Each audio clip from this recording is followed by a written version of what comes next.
So hello and welcome the students to ICT Virtual Classroom and this session of ICT Virtual Classroom. ICT Virtual Classroom के इस session में आप सभी का एक बार फिर से स्वागत है। मेरा नाम है Rajesh Shamula, teacher science ICT virtual classroom Dehradun से, और इस क्लास में हम लोग बात करने वाले हैं कक्षा 10 विषय विज्ञान की। तो आई होप आप सबके सब फिट फाइन हेल्दी होंगे, बिल्कुल रेडी होंगे क्लास के लिए, और मैं उम्मीद करता हूँ आप लोग अपनी सीट्स पर बैठ चुके होंगे। जो बच्चे अभी तक बैठे नहीं हैं बैठ जाएं, जो बैठ चुके हैं अपनी कॉपी पेन निकाल लें। हम लोग क्लास को स्टार्ट करने जा रहे हैं। इस क्लास में हम लोग बात कर रहे हैं आपके बोर्ड एग्जाम से संबंधित कुछ इंपॉर्टेंट टॉपिक्स और इंपॉर्टेंट डिस्कशंस। तो जो भी बातें यहाँ पर बताई जा रही हैं बच्चों, उसमें से कुछ जिस तरीके से बताई जा रही हैं वो आपके बोर्ड एग्जाम्स की तैयारियों को ध्यान में रखते हुए बताई जा रही हैं। अभी हम जो चैप्टर पढ़ रहे हैं वो चैप्टर नंबर 13 विद्युत धारा के चुंबकीय प्रभाव, और इसको आज हम कंटिन्यू करेंगे।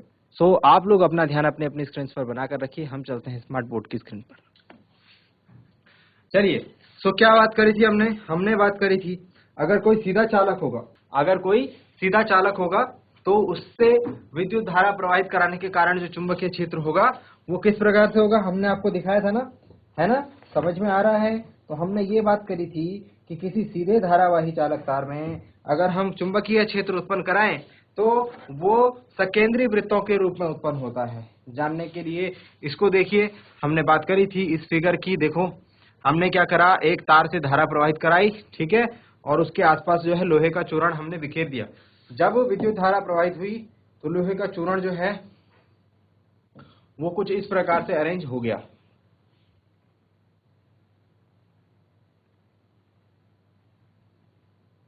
कुछ इस प्रकार से।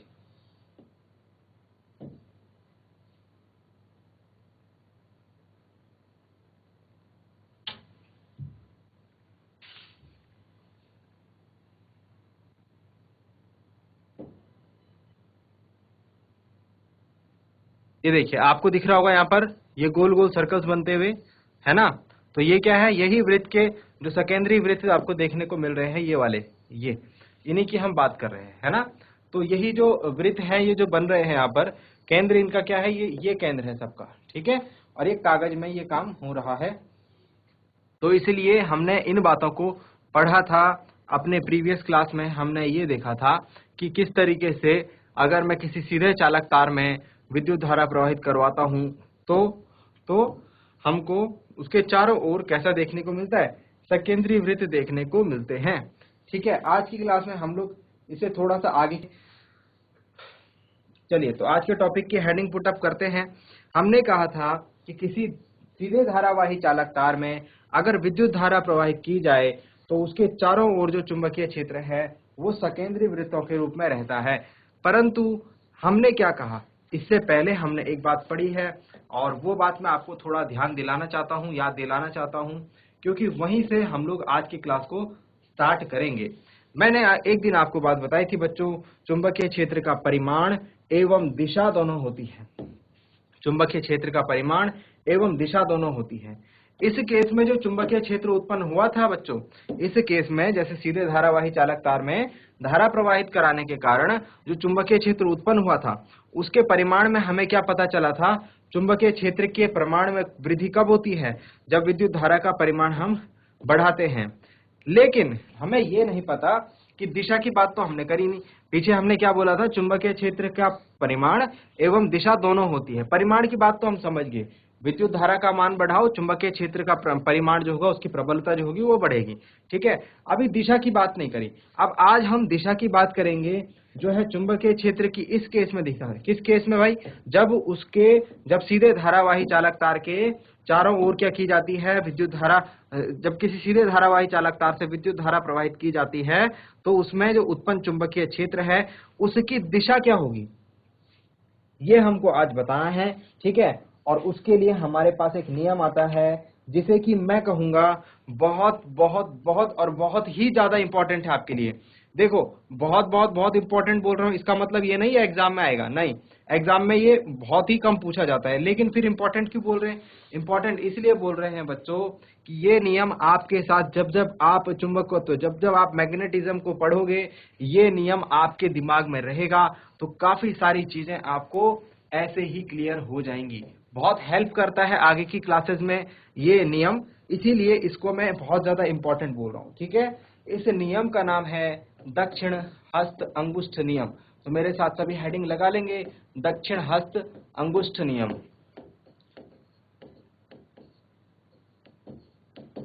नियम में कुछ भी नहीं करना है, मैं आपको स्टेटमेंट लिखवाऊंगा, ठीक है, उसको लिख लेना है। एग्जाम में आया तो एज इट इज स्टेटमेंट लिख लेना है, लेकिन जब मैं आपको समझाऊंगा आपको खुद से अप्लाई करना है, आपको खुद से ये अप्लाई करना है। जब आप इसे अप्लाई करेंगे तो ज्यादा समझेंगे, जब आप इसे अप्लाई करेंगे तो ज्यादा समझेंगे। तो इसको अप्लाई करने की कोशिश अभी करनी है।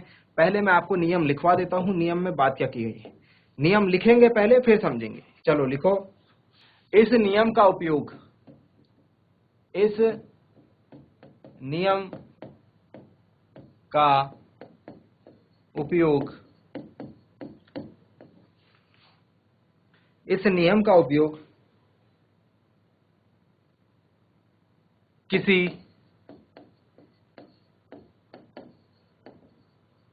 विद्युत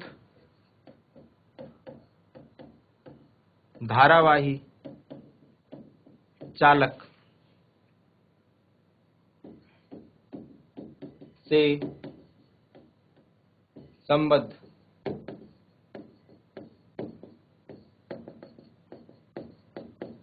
चुंबकीय क्षेत्र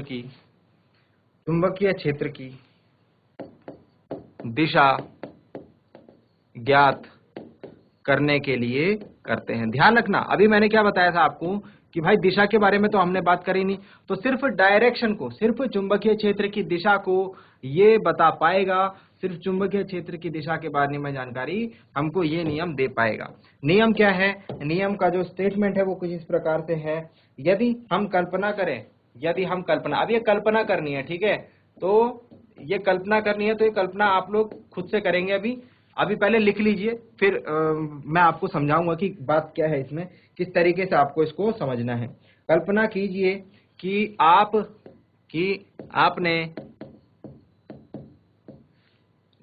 नहीं लिखेंगे, ऐसे लिखते हैं। यदि हम कल्पना करें कि हमारे दाहिने हाथ में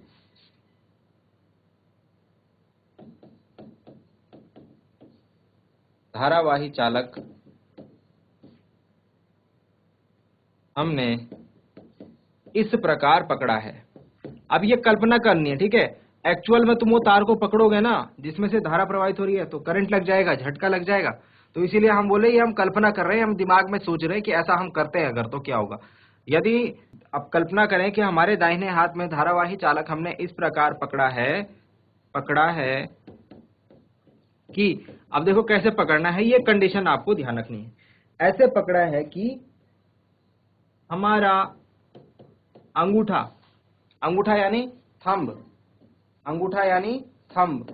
भाई, दाहिना हाथ यूज हो रहा है, राइट हैंड, और राइट हैंड का अंगूठा भी यूज हो रहा है। तो इसीलिए हम इसको जो है एक और नाम देते हैं, इसे हम कहते हैं right hand thumb rule. English में हम इसे क्या कहते हैं भाई?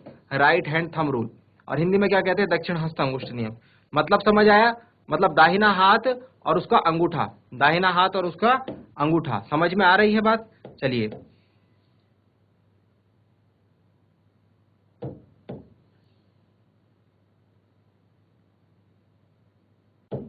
राइट हैंड थंब रूल, तो कि हमारा अंगूठा विद्युत धारा की दिशा को निरूपित कर रहा हो।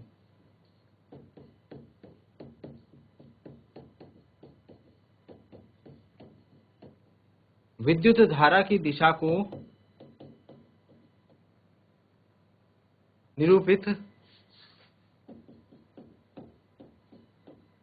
करता हो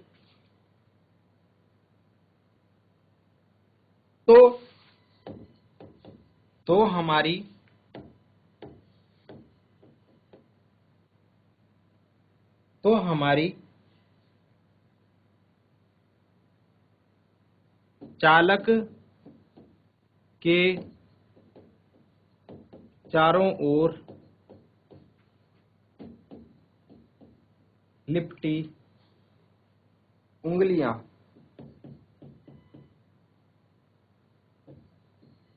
चालक के चारों ओर लिपटी उंगलियां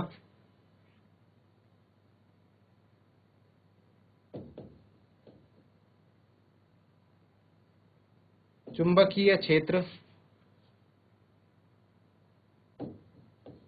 की क्षेत्र रेखाओं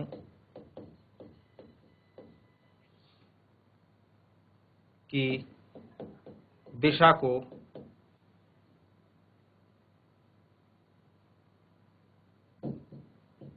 निरूपित करेंगी। ये है राइट हैंड थंब रूल। इसका स्टेटमेंट जितना बड़ा है उतना ही आसान ये है समझने में, उतना ही आसान ये क्या है समझने में है। ठीक है, तो पहले अभी मैं समझा रहा हूं, ठीक है, और फिर उसके बाद इस पर एक क्वेश्चन भी आपसे पूछेंगे। तो चलिए हम इसको समझते हैं। चलो देखो बच्चों, अब हमको इसको समझना है नियम में जो बात कही गई है वो किस तरीके से अप्लाई होगी। जब आप इसे खुद से अप्लाई करेंगे तो आपको मजा भी आएगा और ये नियम बहुत ही आसान लगेगा, बहुत ही इजी। राइट हैंड, आपके पास दो हाथ है, एक लेफ्ट और एक राइट। आपको अपना राइट हैंड उठाना है, ठीक है, ध्यान से सुनना, सबके सब करेंगे। सपोज ये चालक तार है, सपोज ये क्या है चालक तार है, जो आपके हाथ में पेन है या पेंसिल है, कुछ भी है, उसको आप चालक तार मान लो, उसको आप क्या मान लो, चालक तार मान लो।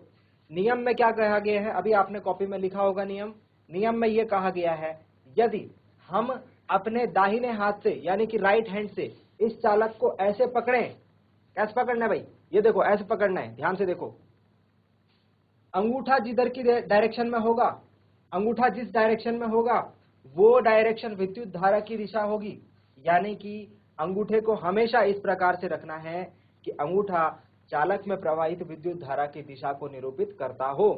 तो मेरी जो ये उंगलियां हैं लिपटी हुई, देख रहे हैं आप, ये उंगलियां कैसे लिपटी हुई है, ऐसे को लिपटी हुई है, ऐसे, ठीक है, ऐसे लिपटी हुई है ये, ठीक है। तो जैसे मेरी उंगलियां लिपटी होंगी वैसे इस चालक के चारों ओर चुंबकीय क्षेत्र की दिशा होगी। अगर मेरी उंगलियां ऐसे लिपटी हैं, ऐसे में लिपटी हैं, तो मतलब चुंबकीय क्षेत्र ऐसा है, ठीक है। अगर मेरी उंगलियां ऐसे में लिपटी हैं, देखो ऐसे में, मतलब चुंबकीय क्षेत्र जो है वो ऐसा है, ऐसे जैसे उंगलियां घूम रही हैं ऐसे। समझ रहे होंगे बात को। एक छोटा सा डायग्राम देखो फिर समझो। सपोज हमने क्या करा है, ये सर्किट बनाया है, ठीक है, कल भी हम बना रहे थे इस सर्किट को और बहुत बार बना चुके हैं, ठीक। जो भी है हमारा पूरा ध्यान जो है यहाँ पर रहेगा, इस वाले पार्ट पर। हमने यहाँ पर क्या करा था, हमने यहाँ पर एक तार लगाया था, एक क्या लगाया था बच्चों, तार लगाया था। ये तांबे का तार है, सपोज मानते हैं हम इस बात को कि ये क्या है, ये तांबे का तार है, इस साइड जो लगा है। इसको मैं नाम दे देता हूं ए बी। अब ये हमारा स्विच है और ये हमारी बैटरी है, ठीक है। बैटरी के ऋण टर्मिनल ये रहेगा, धन टर्मिनल ये रहेगा। हम जानते हैं जो छोटा वाला टर्मिनल होता है वो ऋण होता है, बड़ा वाला धन होता है। हम ये भी जानते हैं बैटरी से जो धारा आती है वो धन टर्मिनल से निकलती है और ऋण टर्मिनल को जाती है। तो जैसे ही स्विच को ऑन करा, ये देखो भाई स्विच ऑन हो गया, ये स्विच क्या हो गया, ऑन हो गया। इस बैटरी से धारा प्रवाहित होने लगेगी, है ना, करंट फ्लो होने लगेगी। अब ये करंट कैसे जाएगी देखना जरा, ये थोड़ा सा समझना है आपको। ये समझ गए तो नियम समझ गए। धारा की दिशा ऐसे रहेगी बच्चों, यहां से धन टर्मिनल से निकलेगी, इस तार से होते हुए ऐसे जाएगी। अब नियम में क्या कहा गया है, ये धारावाही चालक तार है, इसके चारों ओर चुंबकीय क्षेत्र ऐसे में है या फिर ऐसे में है, होगा तो सेकेंडरी वृत्तों के रूप में ही ना। अब ऐसे में होगा, ऐसे में होगा, इस तरफ को होगा, या फिर ये वृत्त ऐसे होंगे, ये नहीं पता चल पा रहा हमें। तो दक्षिण हस्त अंगुष्ठ नियम ने क्या बोला, ऐसे एज्यूम करो दिमाग में। अब आपने इसमें अभी करंट फ्लो हो रहा है, ऐसे नहीं कि आपने इसको पकड़ लिया, है ना, करंट लग जाएगा।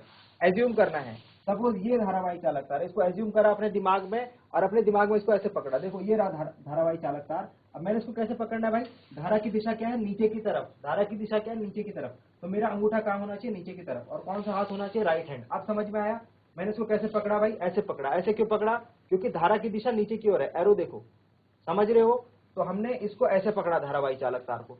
अब मेरी उंगलियां कैसे घूम रही, मेरी उंगलियां कैसे घूम रही है, ऐसे घूम रही है, ऐसे, देख रहे हो आप। तो ये दिशा होगी चुंबकीय क्षेत्र की, ऐसी ऐसी, मतलब कि ऐसी दिशा होगी चुंबकीय क्षेत्र की, देख रहे हो। तो ये है इस नियम का मतलब। राइट हैंड थंब रूल इतना सिग्निफिकेंस रखता है आगे की क्लासेस में आपका बड़ी बड़ी कॉम्प्लेक्स प्रॉब्लम्स को लेकर के जो जटिल समस्याएं होती हैं उसमें चुंबकीय क्षेत्र की दिशा को फाइंड आउट करने के लिए आपके पास बहुत सारे नियम आएंगे, बहुत सारे नियम आएंगे अभी आगे, और ठीक है, दिशा को फाइंड आउट करने के लिए। लेकिन मेरा पर्सनल ओपिनियन है कि ये नियम आपकी जितनी हेल्प करता है उतना कोई दूसरा नियम नहीं करता है, क्योंकि बहुत ही इजी नियम है। सिर्फ राइट हैंड का थंब का आपको एडजस्ट करना है, बाकी चीजें आपको खुद पता लग जाएंगी। आई होप ये समझ में आया होगा, इसको नोट डाउन कर लें। अब आगे एक क्वेश्चन है आपके लिए, इसको आप खुद से करिए, तो समझ में आया होगा, है ना। अब देखो क्वेश्चन, देखो क्वेश्चन क्या है बच्चों। क्वेश्चन कुछ इस प्रकार से है आपके लिए, ये देखिए एग्जाम्पल 13.1। सभी बच्चे इस क्वेश्चन को पढ़ेंगे और अपना दिमाग लगा करके इसको करने की कोशिश भी करेंगे। उदाहरण 13.1 क्या कह रहा है ये हमको एग्जाम्पल में कहा जा रहा है। एग्जाम्पल 13.1 में किसी क्षैतिज संचरण शक्ति संचरण लाइन, मतलब कि जो हमारे घर में बिजली लेके आती है ना, हमारे घर में बिजली जो आती है ना, आपके ने देखा होगा घर के बाहर जो है पोल लगे होते हैं, ठीक है, और पोल में जो है लाइंस लगी होती हैं, बिजली की तारें। तो ये कह रहे हैं किसी क्षैतिज संचरण लाइन में, किसी क्षैतिज संचरण लाइन में पूर्व से पश्चिम की ओर, पूर्व से पश्चिम दिशा की ओर विद्युत धारा प्रवाहित हो रही है।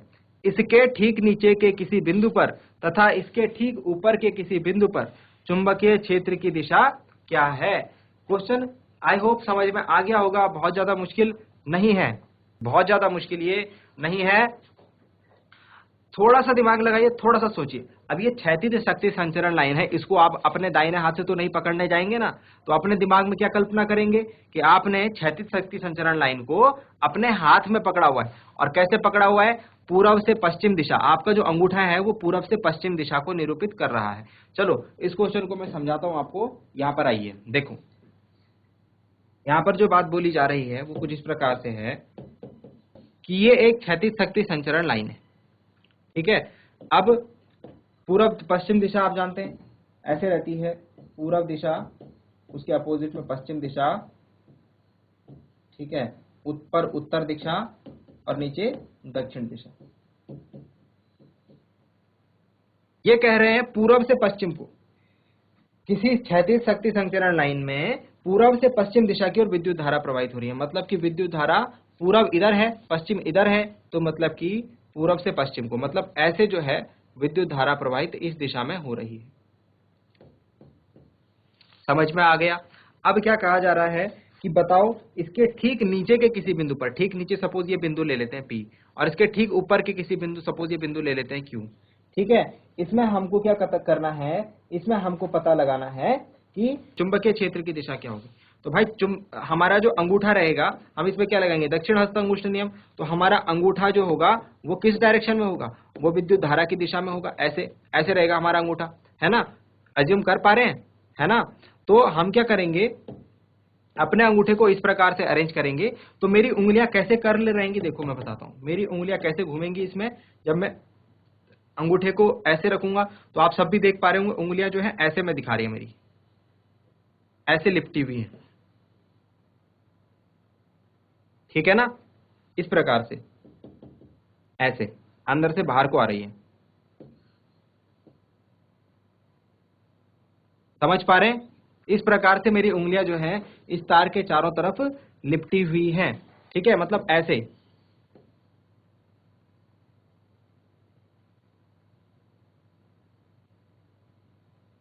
ठीक है ना। अब आपसे पूछ रहे हैं कि ठीक नीचे के किसी बिंदु पर और ठीक ऊपर के किसी बिंदु पर हमको क्या बताना है, पूर्वी सिरे से हमने क्या बताना है कि ठीक नीचे और ठीक ऊपर किसी बिंदु पर चुंबकीय क्षेत्र की दिशा क्या होगी, ठीक है। तो सबसे पहले तार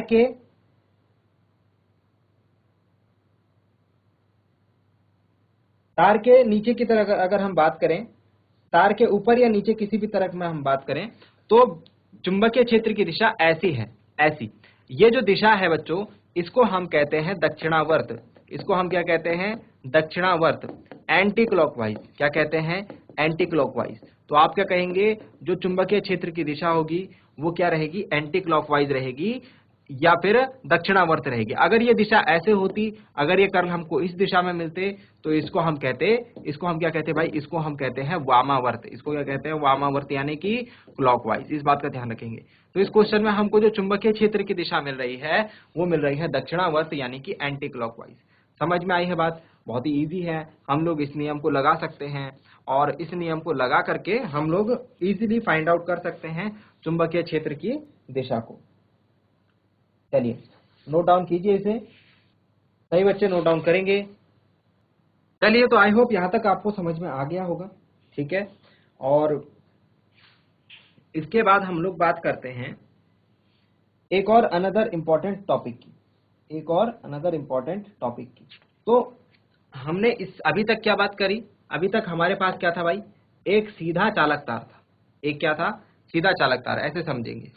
अभी हमने देखा किसी सीधे चालक तार के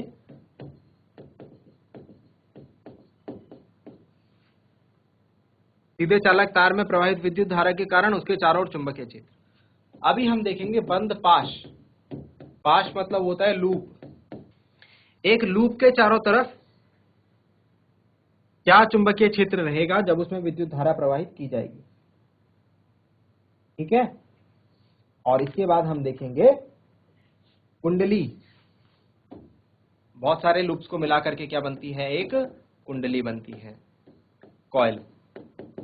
उसके चारों ओर चुंबकीय क्षेत्र। तो सीधे चालक तार में हमने देख लिया कि किस प्रकार से चुंबकीय क्षेत्र उत्पन्न हो रहा है विद्युत धारा प्रवाहित कराने पर, और क्या चुंबकीय क्षेत्र की दिशा है, परिमाण किस तरीके से बदल सकते हैं, सारी चीजें हमने कवर अप कर ली है। आई होप सीधे चालक तार के लिए जो भी चुंबकीय क्षेत्र से रिलेटेड क्वेश्चंस बनेंगे वो आप कर पाएंगे। अब हम बात करते हैं बंद पाश की, यानी कि क्लोज्ड लूप की। तो एक बंद पाश दिखता कैसे है, पहले उसके ऊपर बात कर लेते हैं। ये डायग्राम देख पा रहे होंगे सभी बच्चे, है ना। हेडिंग डालेंगे सबसे पहले, विद्युत धारावाही वृत्ताकार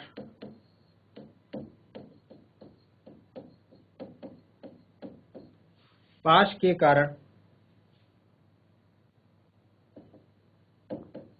चुंबकीय क्षेत्र, magnetic field due to a closed current carrying circular loop.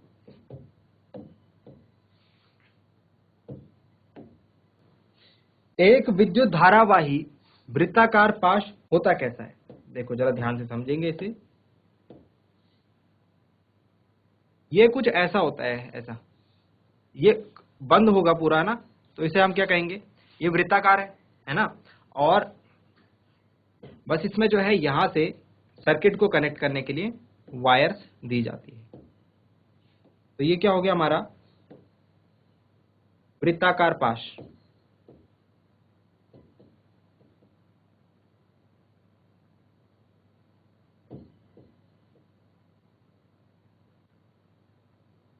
Circular loop, ठीक है। वृत्ताकार पाश हो गया। अब इसमें जो है हम विद्युत धारा प्रवाहित कराएंगे, इधर की दिशा से विद्युत धारा प्रवाहित कराएंगे। मतलब इसको सर्किट में कैसे कनेक्ट करेंगे? दिमाग में क्या एज्यूम करना है? दिमाग में एज्यूम करना है इस क्लोज्ड लूप, ये पूरा तांबे का तार है जो यहाँ पर आपको दिख रहा है, ये पूरा का पूरा रेड कलर का तांबे का तार है, और हमने इसको जो है ऐसे जोड़ दिया है किसी सर्किट से ना, जो भी है यहाँ पे स्विच लगाया और इसको ऐसे जोड़ दिया। अब पॉजिटिव इधर है, नेगेटिव इधर है, तो धारा इधर से आएगी स्विच को ऑन करने पर, ठीक है। ऐसे जाएगी, ऐसे जाएगी, ऐसे जाएगी, ऐसे जाएगी, इस प्रकार से। तो इसमें धारा प्रवाहित होगी तो चुंबकीय क्षेत्र भी होगा। हमको वही बताना है कि चुंबकीय क्षेत्र कितना होगा, ठीक है। तो हमने ये पूरा डायग्राम, ये इधर वाला नहीं बना रखा है, इसको छोड़ रखा है, ठीक है। और हमने सिर्फ इतना दिखा रखा है, तो कंफ्यूज नहीं होंगे, ठीक है। कंफ्यूज नहीं होंगे कि ये क्या करा हुआ है। मतलब यहाँ से धारा आ रही है, यहाँ से धारा आई आ रही है, और यहाँ से वापस जा रही है, और इधर क्या लगाया? पूरा हमारा परिपथ लगाया, जो मैंने अभी आपको दिखाया था बना करके, ठीक है। तो जब इस परिपथ में, जब इस वृत्ताकार पाश से हम विद्युत धारा को प्रवाहित कराते हैं, तो जो चुंबकीय क्षेत्र उत्पन्न होता है वो कुछ इस प्रकार का होता है। देखेंगे सभी, ये देखो डायग्राम में देखेंगे, आपको साफ साफ दिख रहा है कि ये पाश के भिन्न भिन्न बिंदुओं पर, अलग अलग पॉइंट्स पर हमको चुंबकीय क्षेत्र जो है उसकी दिशाएं, उसके जो लूप्स हैं वो अलग अलग देखने को मिल रहे हैं, ठीक है। जैसे कि अगर बात करें इस बिंदु पर, तो यहां पर देखो हमको ये इस प्रकार से देखने को मिल रहा है, और एरो देखें तो एरो ये लगे हुए हैं इस प्रकार से, ठीक है। मतलब ऐसे ऊपर जा रहा है, ऐसे नीचे आ रहा है, ये वाला वृत्त हमको यहाँ पर देखने को मिल रहा है। अगर हम यहाँ पर बात करें, ठीक है, तो यहाँ पर हमको ये एंटी क्लॉकवाइज डायरेक्शन में चुंबकीय क्षेत्र देखने को मिलता है, यहाँ पर भी है ना। मतलब ये ऐसे धारा ऐसे जा रही है, फिर ऐसे जा रही है, ये बंद लूप में, तो ये क्या हो गया, एंटी क्लॉकवाइज। यहाँ पर क्या है भाई, यहाँ पर क्लॉकवाइज है, ये चीज ध्यान देनी है। क्लॉकवाइज मतलब वामावर्त, एंटी क्लॉकवाइज मतलब दक्षिणावर्त। तो नीचे वाले बिंदु पर कैसे दिखने को मिल रही है, दक्षिणावर्त, ऊपर वाले बिंदु पर वामावर्त, ठीक है। और बीच में देखो, बीच में तो हमको इस बिंदु पर कोई भी मतलब ऐसी रेखा देखने को नहीं मिली। मतलब यहाँ पर जो है जो लूप के बीच में है, लूप के बीचों बीच यहाँ पर हमको कुछ बहुत ज्यादा तेज चुंबकीय क्षेत्र देखने को नहीं मिल रहा है।